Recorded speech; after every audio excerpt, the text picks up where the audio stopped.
Students, अब हम देख लेते हैं कि फोटोसिंथेसिस के प्रोसेस को हमने डिस्कस किया था कि ग्लिसरैल्डिहाइड और डाईहाइड्रोक्सी एसीटोन जो होते हैं ये प्रिकर्सर्स होते हैं या फिर इंटरमीडिएट्स होते हैं फोटोसिंथेसिस के, जब ग्लाइकोलिसिस का प्रोसेस जो है वो कंटिन्यू होता है।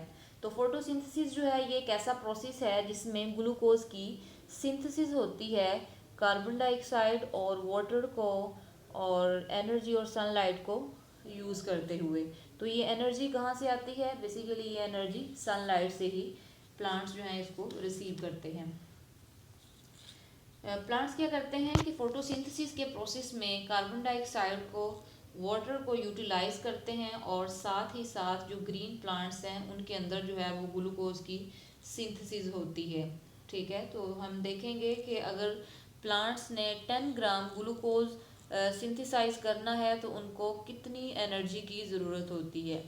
तो यहाँ पे हमारे पास है 717.6 कैलोरीज एनर्जी जो है वो प्लांट्स को चाहिए होती है ताकि वो 10 ग्राम ग्लूकोज जो है उसकी प्रिपरेशन कर सकें। तो बेसिकली फोटोसिंथेसिस का प्रोसेस जो है ये ग्रीन प्लांट्स में होता है, क्लोरोफिल में ये रिएक्शंस जो हैं ये हो रहे होते हैं और इसके लिए एनर्जी जो है वो रिक्वायर होती है।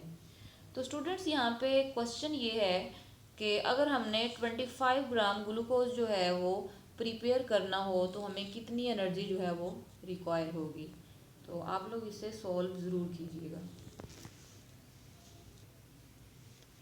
स्टूडेंट्स, हम एक दफ़ा लेक्चर को दोबारा से रिपीट करते हैं। आज हमने डिस्कस किया क्लासिफिकेशन ऑफ कार्बोहाइड्रेट्स को, कि कार्बोहाइड्रेट्स को किस तरह से क्लासिफाई किया जाता है। तो सबसे पहली जो इसकी क्लास है वो मोनोसेक्राइड्स है।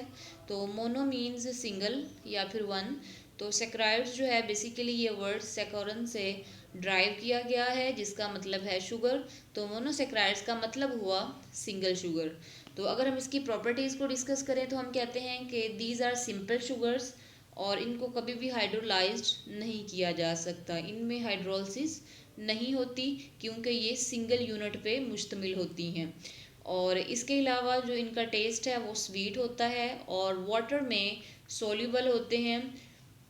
और इसके अलावा एक्सेप्ट वन कार्बन एटम, एक कार्बन एटम के अलावा बाकी जितने भी कार्बन एटम्स हैं उनके साथ हाइड्रोक्सल ग्रुप्स जो हैं वो अटैच होते हैं।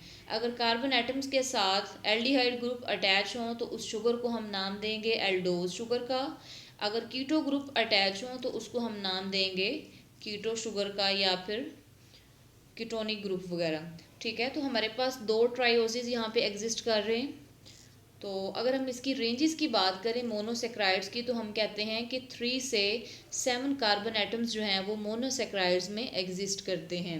तो यहाँ पे हम ट्रायोसिस को डिस्कस करेंगे। सबसे पहले हमारे पास ग्लिसरैल्डिहाइड है, इनके साथ एल्डिहाइड ग्रुप अटैच है। और फिर हमारे पास है डाईहाइड्रोक्सी एसीटोन, इनके साथ कीटोनिक ग्रुप जो है वो अटैच है। तो इन्हीं ग्रुप्स की वजह से इनको हम ये नेम्स देते हैं और ये ट्रायोसिस शुगर्स हैं। इसके बाद हम कुछ रेंजेस जो है यहाँ पे देख लेते हैं। 3 कार्बन एटम्स जिनके पास हो उनको हम ट्रायोसिस कहते हैं, जो कि हमने ऊपर देखी। इसके बाद हमारे पास है 4 कार्बन एटम्स, उनको टेट्रोसिस का नाम देते हैं।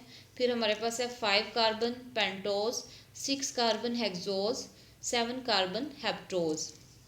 तो 4 कार्बन एटम्स जो हैं ये रेयर होते हैं लेकिन ये बैक्टीरिया में पाए जाते हैं। इसके अलावा 5 और 6 कार्बन एटम्स शुगर्स जो हैं, 5 कार्बन एटम को हम नाम देते हैं राइबोस का और 6 कार्बन एटम वाली शुगर जो है उसको हम ग्लूकोज का नाम देते हैं और ये कॉमन होती हैं। लेकिन अगर हम हेप्टोस की बात करें तो इसको हम इतना ज़्यादा कंसीडर नहीं करते और ये 7 कार्बन एटम पे मुश्तमिल शुगर्स होती हैं। इसके अलावा इन मोनोसेक्राइड्स की, जैसे कि हमारे पास यहाँ पे ग्लूकोज या फ्रुक्टोज है, तो इनकी चेन फॉर्म भी होती है और इसके अलावा जब इनको सॉल्यूशन में डिज़ोल्व किया जाता है तो ये रिंग फॉर्म में चले जाते हैं, जिनको हम, अगर ग्लूकोज की रिंग फॉर्म हो तो उसको हम पायरानोज का नेम देते हैं जो कि 6 कॉर्नर है, ग्लूकोपायरानोज। अगर फ्रुक्टोज की हो या फिर राइबोज की तो हम कहते हैं फ्रुक्टोफ्यूरानोज या फिर फ्यूरानोज, जो कि 5 कॉर्नर शुगर है। इसके बाद हमने चेन फॉर्म को डिस्कस किया कि राइबोज जो है ये 5 कॉर्नर शुगर है।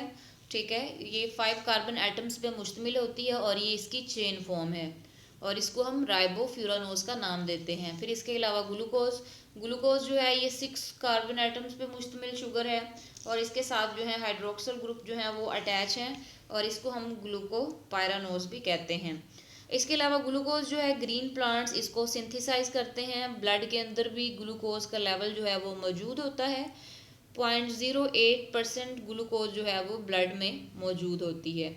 इसके अलावा हमने ये जो चेन फॉर्म्स हैं इनको कन्वर्ट किया रिंग फॉर्म में, ठीक है। तो ये आप लोग देख सकते हैं, ऑक्सीजन एटम है और फिर उनके साथ कार्बन एटम्स जो हैं वो जुड़े हुए हैं। तो राइबोफ्यूरन